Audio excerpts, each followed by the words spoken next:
అన్ని ప్రాణుల మధ్యమును శాంతి సామరస్యములను ప్రతిష్ఠింపజేయు. ఓ దేవా, ఇది మనఃపూర్వకమైన ప్రార్థన. లోకా సమస్త సుఖినో భవంతు.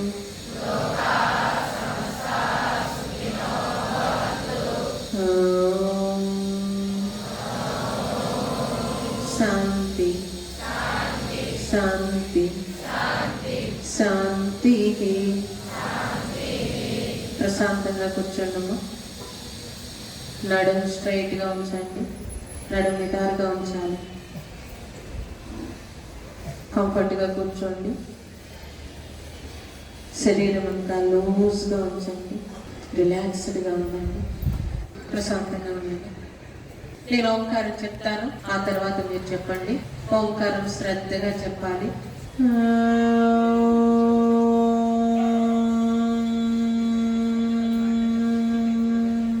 చెప్పండమ్మా.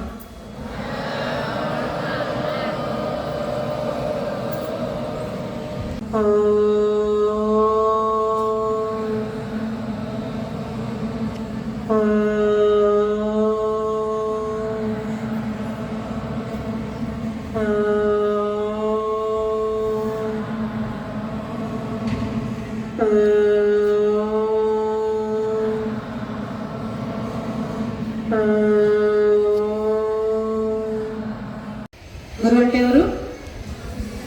మార్గం, దిక్సూచి.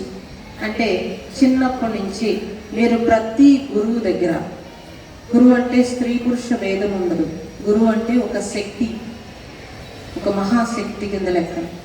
వాళ్ళు కష్టపడి సంపాదించిన నాలెడ్జ్ అంతా కూడా మీకు అందిస్తారు. ఆ నాలెడ్జ్ అంతా తీసుకుని మనం డెవలప్ అవుతాం. మన బ్రెయిన్ అంతా కూడా ఆ చిన్నప్పటి నుంచి గురువులు ఇచ్చిన నాలెడ్జ్ని తీసుకుని బ్రెయిన్ డెవలప్ అవుతుంది. అలా డెవలప్ అయిన మనం ఆ తర్వాత మన జీవితంలో ఎదగడానికి ఆ నాలెడ్జ్నే ఉపయోగిస్తాం. కాబట్టి దిక్సూచి అన్నారు, మార్గదర్శి.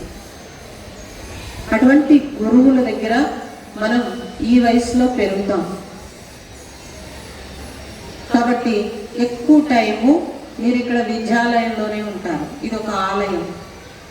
ఈ ఆలయాన్ని నడపడానికి ఎంతో మంది కృషి చేస్తారు. మనం ప్రొద్దుటి నుంచి సాయంత్రం వరకు నేర్చుకునే అన్ని పాఠాలకి కూడా ఎంతో కృషి జరుగుతుంది. వాళ్ళ జీవితాంతం కృషి చేసిన నాలెడ్జ్ని మీకు ఇస్తున్నారు. కాబట్టి గురువు రుణం మనం తీర్చుకోలేము.